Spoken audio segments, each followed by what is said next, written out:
Agora que você já assistiu ao vídeo da leitura deste capítulo, vamos dar início à nossa reflexão. Mas, se você ainda não assistiu, eu recomendo que faça isso primeiro e depois volte aqui. O link para a leitura está na descrição deste vídeo.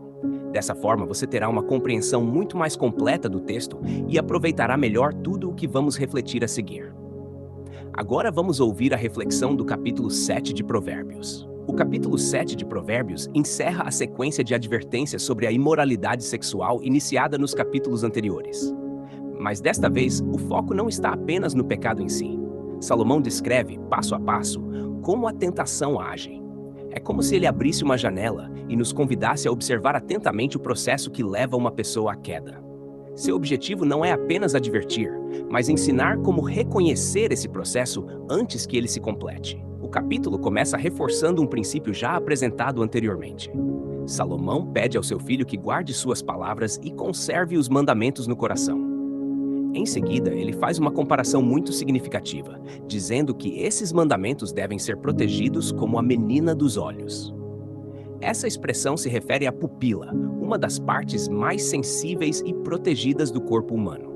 Da mesma maneira que instintivamente protegemos nossos olhos de qualquer perigo, também devemos proteger a palavra de Deus dentro do nosso coração. Logo depois, Salomão faz outra recomendação muito profunda. Ele diz para tratar a sabedoria como uma irmã e o entendimento como um parente próximo. Essa linguagem revela que a sabedoria não deve ser uma visitante ocasional em nossa vida. Ela precisa fazer parte da nossa família, caminhar conosco diariamente e influenciar cada pensamento, cada escolha e cada decisão. A partir desse momento, Salomão passa a narrar uma cena que provavelmente presenciou. Da janela de sua casa, ele observa um jovem descrito como alguém sem juízo. É interessante perceber que o rapaz não é apresentado como perverso ou maldoso. Ele é simplesmente ingênuo, sem discernimento. Isso nos ensina que muitas quedas espirituais não começam por rebeldia declarada, mas pela falta de vigilância. Existe uma revelação muito importante logo no início dessa narrativa.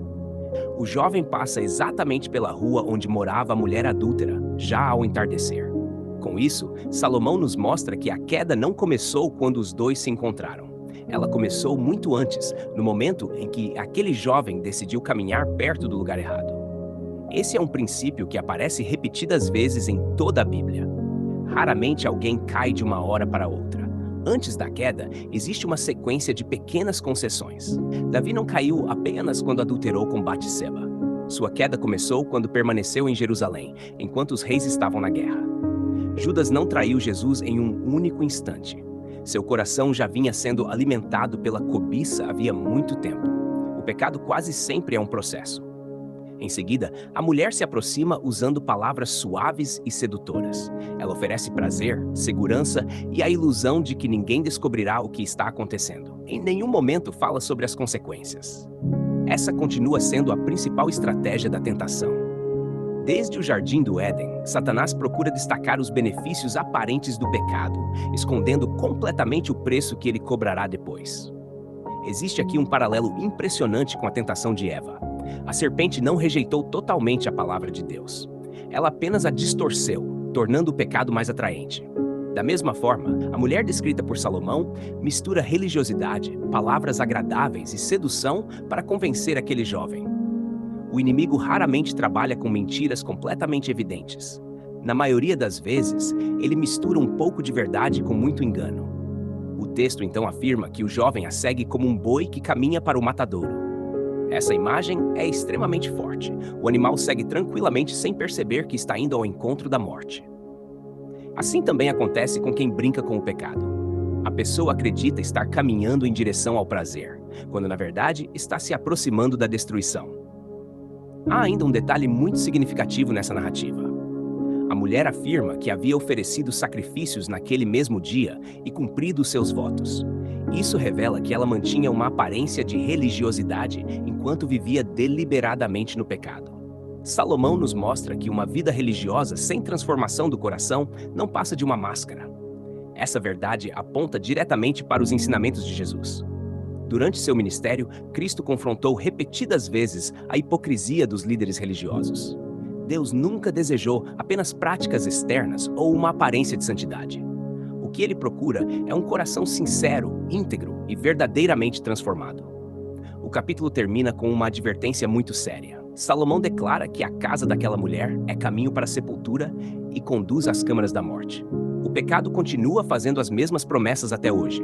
Ele promete liberdade, mas produz escravidão. Promete felicidade, mas entrega vazio. Promete vida, mas conduz à morte. Ao mesmo tempo, existe uma grande esperança escondida em todo esse capítulo.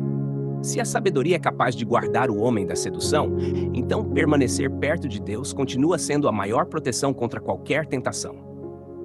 Cristo enfrentou todas as tentações sem jamais pecar, e por isso é poderoso para socorrer aqueles que também são tentados.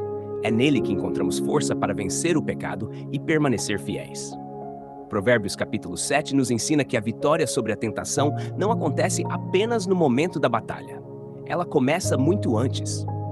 Quando escolhemos guardar a palavra de Deus no coração, evitar ambientes perigosos e cultivar uma comunhão profunda com o Senhor.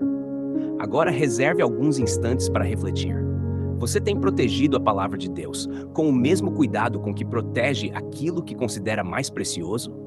Existe algum ambiente, hábito ou relacionamento que esteja aproximando você da tentação?